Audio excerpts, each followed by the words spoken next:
பிறப்புக்கும் எல்லா உயிர்க்கும், பெரியோர்களுக்கும் தாய்மார்களுக்கும் வணக்கம்.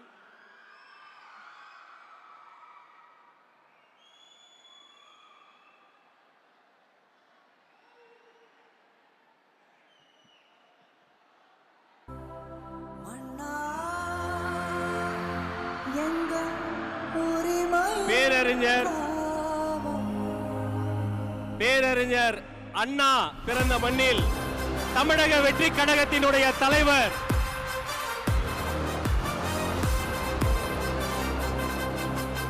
தமிழ்நாட்டின் தலையெழுத்தை மாற்றப் போகிற தமிழக வெற்றி கழகத்தினுடைய தலைவர், தன்னிகரில்லா தலைவர், நாளைய தீர்ப்பு, தமிழ்நாட்டின் நம்பிக்கை, வெற்றி தலைவர் இதோ வருகிறார்.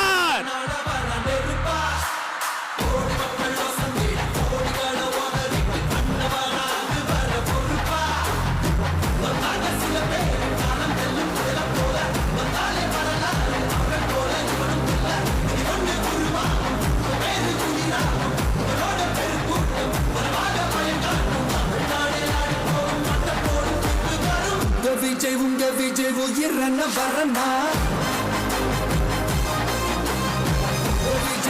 விஜய் எளியவன் குரல்னா,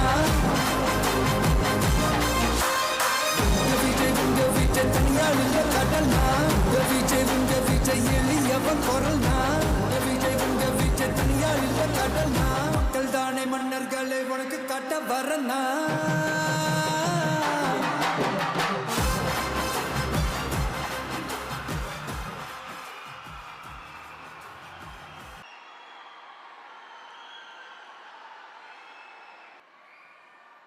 நாட்டுக்காக உழைப்பதற்கு அண்ணா பிறந்தார்.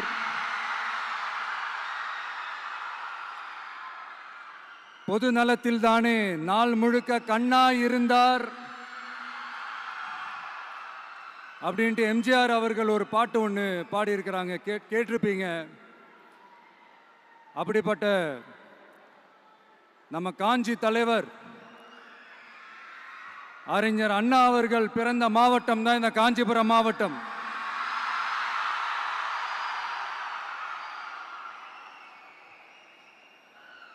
தன்னுடைய வழிகாட்டின்றதுனாலேயே தான் ஆரம்பிச்ச கட்சியினுடைய கொடியில அறிஞர் அண்ணா அவர்களை வச்சவர் எம்ஜிஆர்.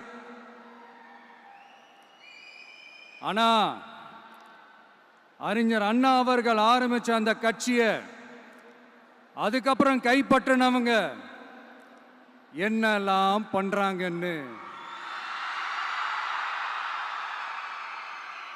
நான் சொல்லிதான் உங்களுக்கு தெரியணுமா என்ன? மக்களே, உங்களுக்கு தான் அது நல்லா தெரியுமே.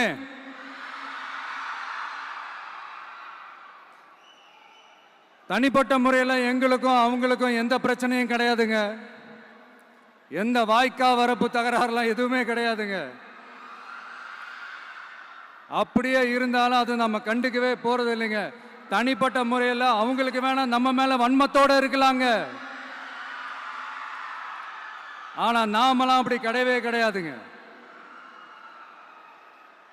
ஆனா உங்களை என்ன நம்ம எல்லாரையும் பொய் சொல்லி நம்ப வச்சு ஓட்டு போட வச்சு ஏமாத்தினாங்கல்ல,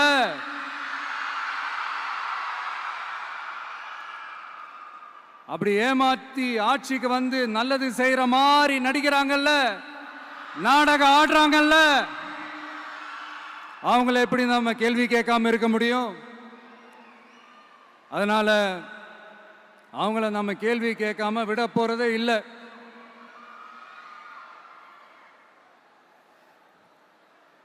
இதையே நான் காஞ்சிபுரம் மாவட்டத்தில் இருந்து நான் சொல்றேன்னா, தெரிஞ்சோ தெரியாமலோ இந்த மாவட்டத்துக்கும் நமக்கும் ஆட்டோமேட்டிக்காவே ஒரு கனெக்ஷன் ஒன்று ஏற்படுதுங்க.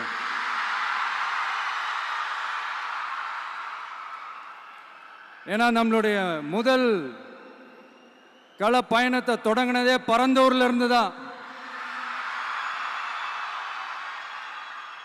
பரந்தூருக்கு போய் அந்த மண்ணில் நின்று அந்த மக்களுக்காக கேள்வி கேட்டதும் இதே அண்ணா அவர்கள் பிறந்த காஞ்சிபுரம் மாவட்டம் தான். இன்னைக்கு ஒரு பெரிய மனவேதனைக்கு அப்புறம் இந்த மக்கள் சந்திப்பு நிகழ்ச்சிக்கு வந்திருக்கிறதும் அதே அண்ணா அவர்கள் பிறந்த காஞ்சிபுரம் மாவட்டம் தான்.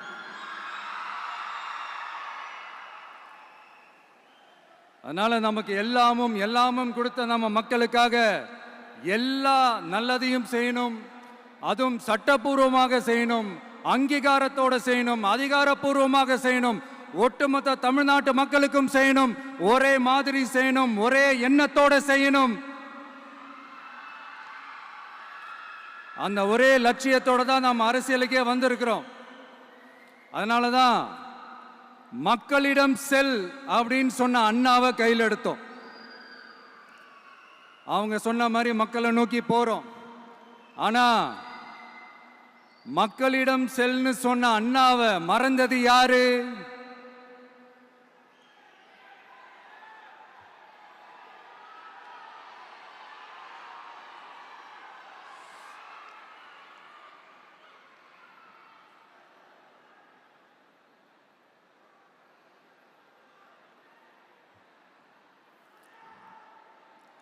கொள்கையா?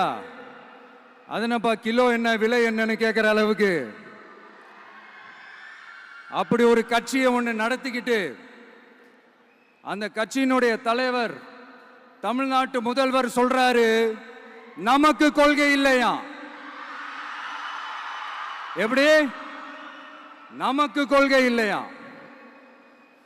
பிறப்புக்கும் எல்லா உயிருக்கும்னு ஒரு அடிப்படை கோட்பாட்டை நம்ம கட்சியினுடைய ஒரு முக்கிய கோட்பாட்டை அறிவிச்ச நமக்கு கொள்கை இல்லையா? எல்லாருக்கும் எல்லாமும் கிடைக்கணும், சமூக நீதி கிடைக்கணும், அந்த சமூக நீதி உண்மையான சமூக நீதியா இருக்கணும், சாதி வாரி கணக்கெடுப்பு நடத்தணும்னு ரொம்ப ஸ்ட்ராங்கா சொன்ன நமக்கு கொள்கை இல்லையா? CAA அறிவிச்சதுக்கு அப்புறம் அப்ப நம்ம கட்சி ஆரம்பிக்கிறதுக்கு முன்னாடியே எதிர்த்த நமக்கு கொள்கை இல்லையா? வகுப்பு சட்டத்தை எதிர்த்து உச்ச நீதிமன்றத்துக்கு முதல்ல போன நமக்கு கொள்கை இல்லையா? நீட்ட வந்தா ஒழிச்சிருவேன், நீட்ட வந்தா அழிச்சிருவேன், ஆட்சிக்கு வந்தவனே ரத்து செய்யறதே நீட்ட தான், அப்படி இப்படின்னு கதையெல்லாம் விடாம கல்விய மாநில பட்டியலில் சேர்க்கணும்னு சொன்னதோட மட்டும் இல்லாம அதுக்கு ஒரு இடைக்கால தீர்வை சொன்ன நமக்கு கொள்கை இல்லையா?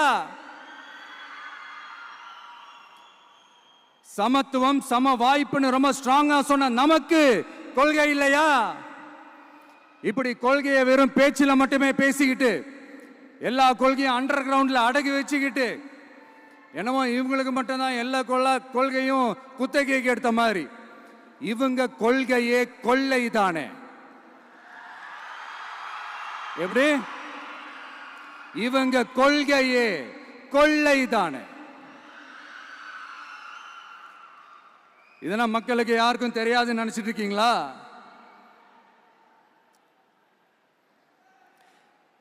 எங்க கட்சி ஒன்றும் சங்கரமணம் இல்லைன்னு சொன்னது யாரு? யார் சொன்னாங்க? ஏன் சொன்னாங்க? எதுக்கு சொன்னாங்க? இப்போ உங்க கட்சியில என்ன நடந்துகிட்டு இருக்குது அதையும் கொஞ்சம் யோசிச்சு பாருங்க, இதையும் கொஞ்சம் யோசிச்சு பாருங்க. அதனால பாப்பா, பவள விழா பாப்பா, நீ பாசாங்கு காட்டாத பாப்பா, நீ நல்லவர்கள் போல் நடிப்பதை பார்த்து நாடே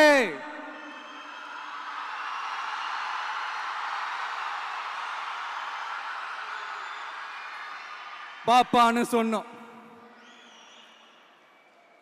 அப்ப கூட பாத்தீங்கன்னா பாப்பான்றது ரொம்ப ஆசையா பாசமா சாஃப்டா தான் சொன்னோம். அதையே நீங்க அதிர்ச்சியா எடுத்துக்கிட்டீங்கன்னா அதுக்கு நாங்க என்ன பண்றது? அதே நீங்க விமர்சனம்னு சொன்னீங்கன்னா நாங்க என்ன பண்றது? இன்னும் நாங்க விமர்சனம் செய்ய ஸ்டார்ட் பண்ணவே இல்லையே, இன்னும் நாங்க அடிக்க ஸ்டார்ட் பண்ணவே இல்லையே, அதுக்குள்ள அலர்னா எப்படி?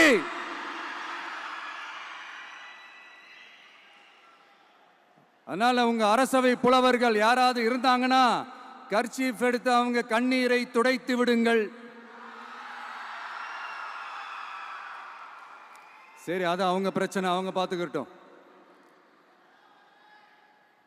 நமக்கு எப்பவுமே மக்கள் தாங்க, மக்களுடைய பிரச்சனை பத்தி பேசுறது தான். இன்னைக்கு நம்ம காஞ்சிபுரம் மாவட்டத்துக்கு வந்திருக்கிறோம். இங்க மக்கள் ஃபேஸ் பண்ற அந்த பிரச்சனையை பத்தி நம்ம பேசி ஆகணும்.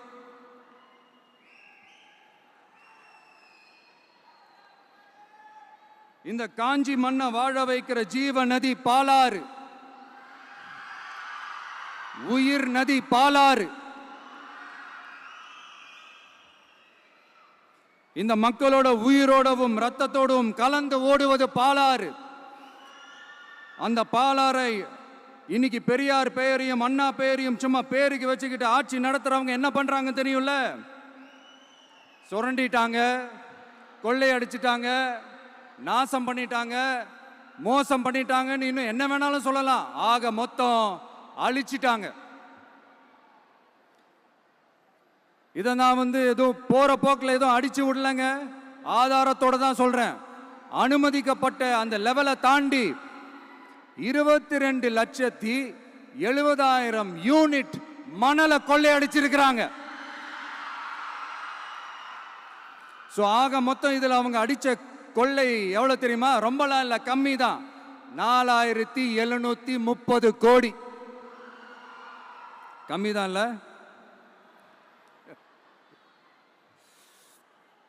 இதுக்கெல்லாம் அவங்க ஆதாரம்லாம் கேட்க முடியாது. ஏன்னா இந்த ஆதாரம்லாம் ஆல்ரெடி கோர்ட்ல இருக்குது, அமலாக்கத்துறை டிபார்ட்மெண்ட்ல இருக்குது.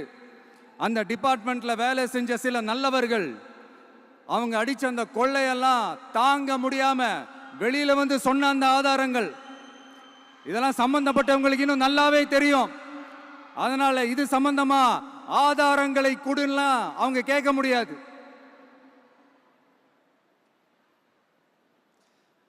மணலை கொள்ளையடிச்சா நீர்நிலைகள் அழியும், ஏரி குளம் கண்மா எல்லாம் அழியும். இதெல்லாம் அழிஞ்சா விவசாயம் அழியும், விவசாயம் அழிஞ்சு போனா விவசாயிகள் அழிஞ்சிருவாங்க. ஆக மொத்தம் நாம் எல்லாரும் மொத்தமா அழிஞ்சு போக வேண்டியதுதான். இப்படி மேலிருந்து கீழே வரைக்கும் ஒரு கட்சியை சிண்டிகேட் போட்டு கொள்ளையடிக்கிறத கேள்விப்பட்டிருக்கிறீங்களா மக்களே?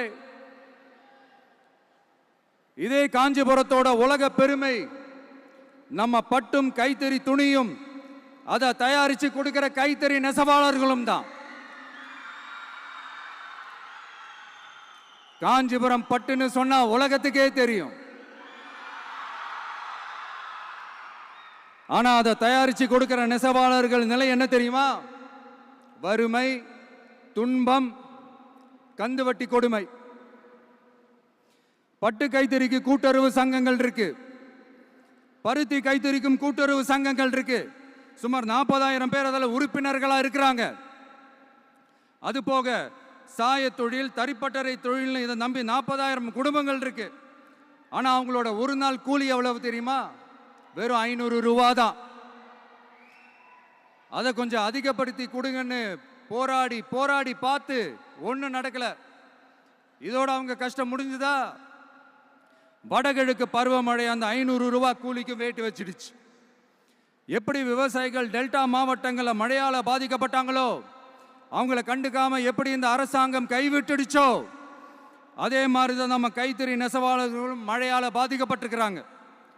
அடுத்து இந்த காஞ்சிபுரம் மாவட்டத்தோட பஸ் ஸ்டாண்டு 60 வருஷத்துக்கு முன்னாடி கட்டினதான். அண்ணா அவர்கள் ஆட்சிக்கு வந்தப்போ கட்டியிருப்பாங்க போல. அது இன்னும் புதுப்பிக்க கூட முடியாம கேட்டா என்ன சொல்லுவாங்க?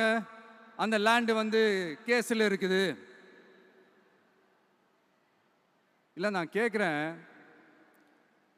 ஒரு கவர்மெண்ட்னால வேற ஒரு நல்ல இடத்தை தேர்வு செஞ்சு ஒரு பஸ் ஸ்டாண்ட் கட்டி தர முடியாதா?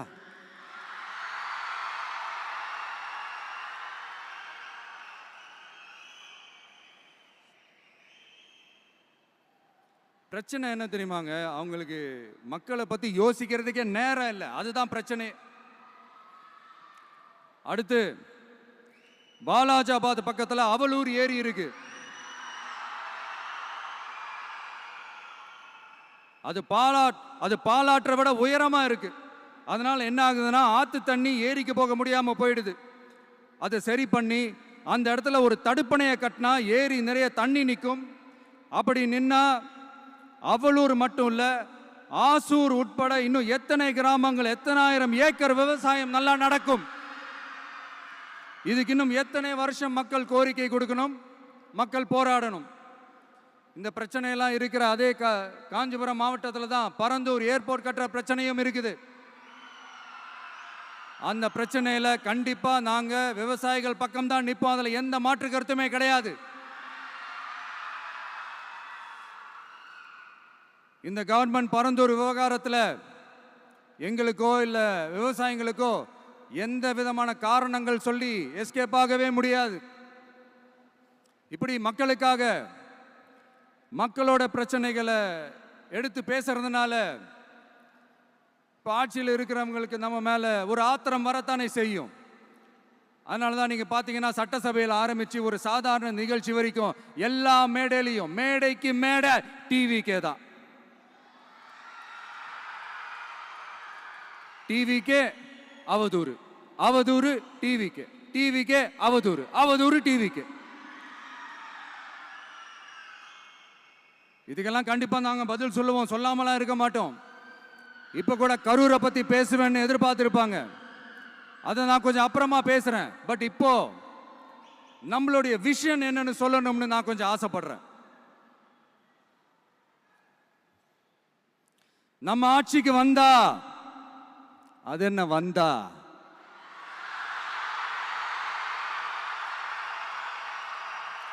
வருவோம். மக்கள் கண்டிப்பா நம்மளை வர வைப்பாங்க. மக்களுக்கான ஆட்சியை மக்களே விரும்பி வர வைக்கத்தானே செய்வாங்க. அப்படி மக்களால் அமைக்கப்பட போற நம்ம ஆட்சியில நம்ம என்ன செய்ய போறோம்ன்றது அதுக்கான அந்த தேர்தல் அறிக்கையில் அதுக்கான விளக்கத்தை டெஃபினட்டா கொடுப்போம். பட் அதுக்கு முன்னாடி ஒரு சின்னதா லைட்டா நான் கொஞ்சம் அதை சொல்லணும்னு ஆசைப்படுறேன்.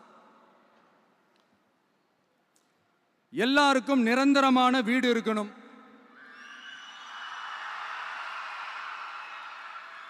ஒவ்வொரு வீட்டுக்கும் ஒரு மோட்டார் சைக்கிள் வாகனம் உறுதியா இருக்கணும். காரும் தான் லட்சியம். அதுக்கான வசதி வாய்ப்பை உருவாக்குற அளவுக்கு பொருளாதார வளர்ச்சிக்கு வழியை உண்டாக்கணும். ஒவ்வொரு வீட்டில் இருக்கிற ஒவ்வொருத்தரும் மினிமம் டிகிரி படிச்சிருக்கணும்.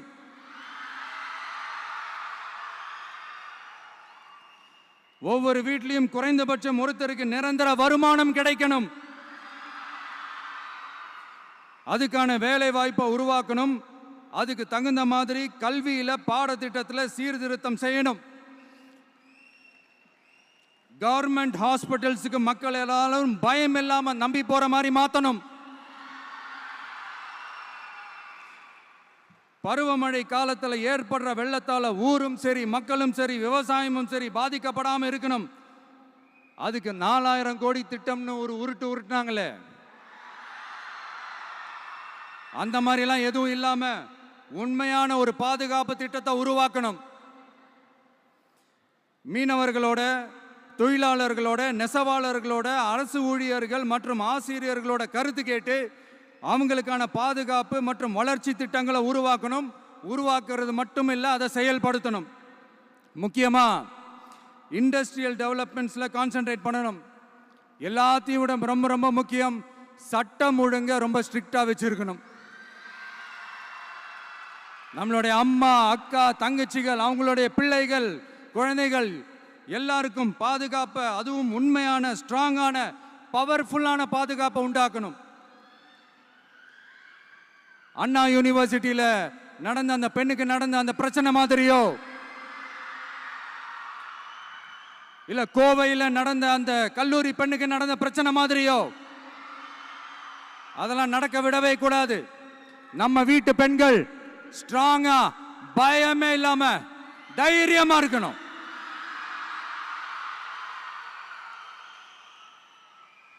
இதை எப்படி செயல்படுத்த போறோன்றது முன்னாடி சொன்ன மாதிரி நம்மளுடைய தேர்தல் அறிக்கையில் அதுக்கான விளக்கத்தை ரொம்ப டீட்டெயில்டாக கொடுப்போம். நான் சும்மா மற்றவங்க மாதிரி அவங்கள மாதிரி எல்லாத்தையும் அடிச்சு விட்டுட்டு ஏமாத்துற வேலையெல்லாம் இங்கே கிடையாது நம்ம கிட்ட. நான் மறுபடியும் சொல்றேன், நம்ம அரசியலுக்கு வந்தது உங்களுக்கு நல்லது நல்லது நல்லது மட்டுமே செய்யறது தான். எங்களுக்கு வேற எந்த அஜெண்டாவும் கிடையாது. அதனால தான் பார்த்தீங்கன்னா கொள்கை எதிரி யாரு, அரசியல் எதிரி யாருன்னு திட்டவட்டமா சொல்லிட்டு அது வெளியே சொல்லிட்டு களத்துக்கு வந்திருக்கிறோம். அதுல எந்த விதமான குழப்பமோ எந்த விதமான ஊசலாட்டமோ எதுவுமே இருக்க போறதில்ல. இந்த விஜய் சும்மா எதையும் சொல்ல மாட்டான். ஒன்னு சொன்னா அதை செய்யாம விட மாட்டான். அது மக்களுக்கு நல்லாவே தெரியும். அப்புறம் ஒரு அதிசயம் சொல்ல முடியாது, இது ஒரு கண்டுபிடிக்க முடியாத ஒரு உண்மைன்னு சொல்லலாம். அது என்னப்பா அது, தற்குறியா?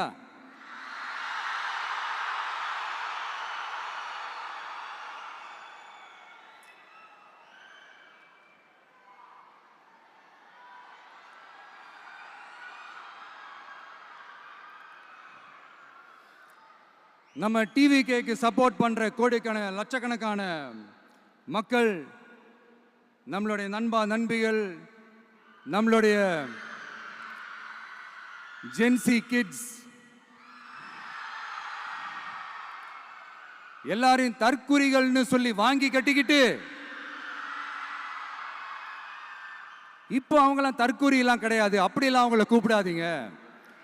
அவங்க சங்கிகள்லாம் கிடையாது, அப்படிலாம் அவங்கள கூப்பிடாதீங்கன்னு சொல்லி ஒரு குரல். யாருடா அந்த குரல் அப்படின்னு பார்த்தா, இப்போ ரீசெண்டா அறிவு திருவிழான்னு ஒன்று நடத்தினாங்கல்ல, சாரி அவதூறு திருவிழா. அதுல அவங்க தலைமையே குழப்புற மாதிரி, அறிவு கண்ணை திறந்து வைக்கிற மாதிரி ஒருத்தர் பேசியிருக்கிறார். அவர் யாருன்னா அது அவங்களோட எம்எல்ஏவே.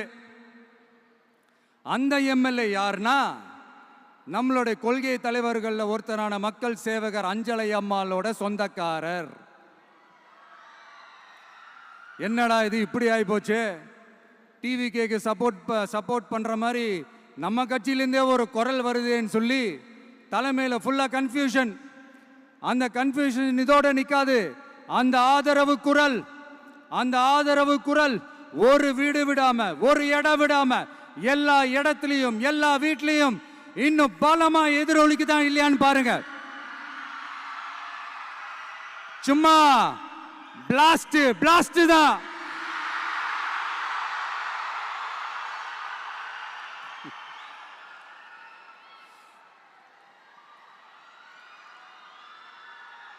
இது இன்னைக்கு நேத்தெல்லாம் நடக்கலைங்க, 1972லயே நடந்து முடிஞ்சிருச்சு. எப்போ எம்ஜிஆர் அவர்கள் கட்சி ஆரம்பிச்சாங்களோ அப்பவே அது ஒரு கூத்தாடி கட்சி.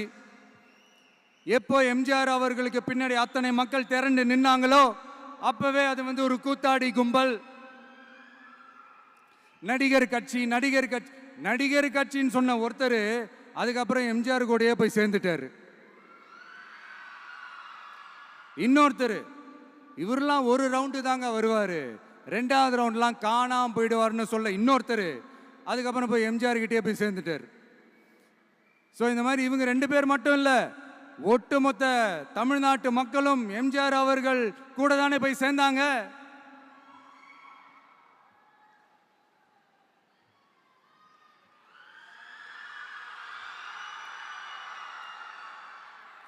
அதனால இது வரலாறு. இந்த வரலாறு நம்மளை விட அவங்களுக்கு இன்னும் நல்லாவே தெரியும். அதனால தான் பார்த்தீங்கன்னா 53 வருஷமா அதே கதறல்கள்.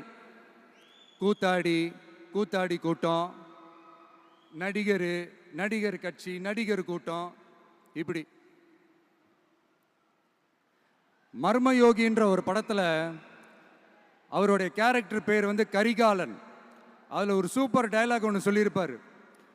குறி வைத்தால் தவற மாட்டேன், தவறுமானால் குறியே வைக்க மாட்டேன்.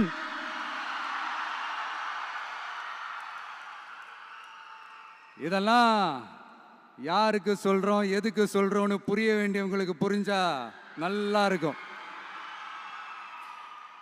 ஏண்டா இந்த விஜய தொட்டோம்,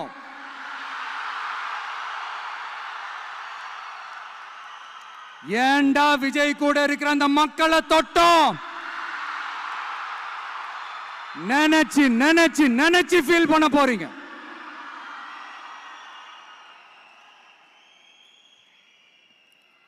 அப்புறம் நமக்கு இந்த அரசியல் புரிதல்லாம் இல்லை, அது இல்லை, இது இல்லை.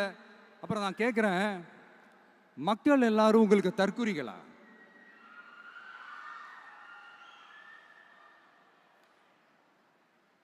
அதே மக்களோட ஓட்டு வாங்க போற நாம தற்குறிகள்னா, அப்ப இவ்வளவு நாள் அதே மக்கள் கிட்ட இருந்தானே நீங்க ஓட்டு வாங்கிட்டு இருந்தீங்க. அப்ப நீங்க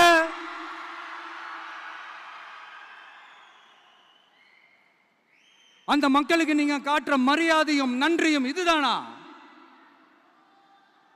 ஒண்ணு மட்டும் சொல்றேன், எழுதி வச்சுக்கோங்க. இந்த தற்குறி தற்குறின்னு சொல்றீங்கல்ல, இந்த தற்குறிகள்லாம் ஒன்னா சேர்ந்துதான் வாழ்நாள் பூரா விடையை கண்டுபிடிக்காத முடியாத அளவுக்கு உங்க அரசியலே ஒரு கேள்விக்குறியாக்க போறாங்க.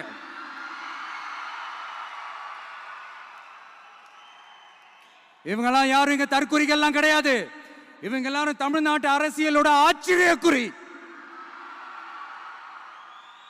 இவங்க எல்லாரும் தமிழ்நாட்டு அரசியலோட அந்த மாற்றத்திற்கான அறிகுறி. சும்மா லாஜிக்கே இல்லாம தற்குறி தற்குறி.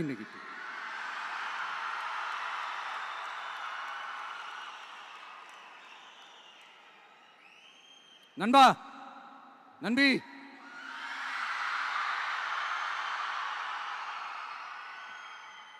எல்லா மேடையிலும் ரிப்பீட்டடா ஒரு விஷயம் நான் சொல்லுவேன்ல, இப்ப நீங்க சொல்லுங்க.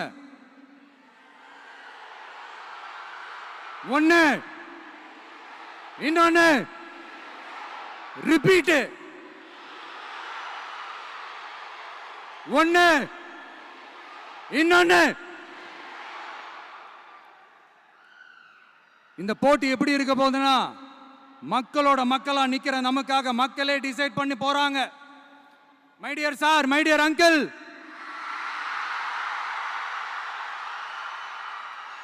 ஆல்ரெடி டிசைட் பண்ணியாச்சு.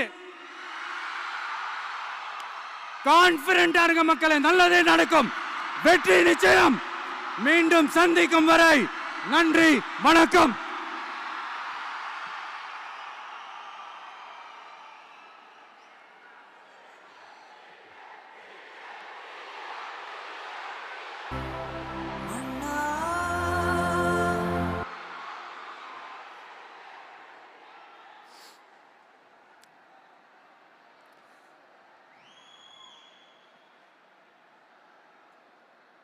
வெளியில போக பர்மிஷன் கிடைச்சவொன்னே கூடிய சீக்கிரம் வெளியில வருவோம். அதனால தான் இப்படி ஒரு ஏற்பாடு. எல்லாரும் இருந்து சாப்பிட்டு போகணும்.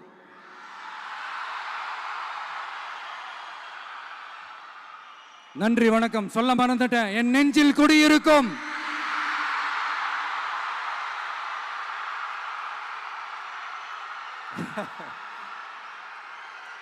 Sorry, slip my mind. Thank you, thank you. மீண்டும் சந்திக்கும் வரை நன்றி, வணக்கம்.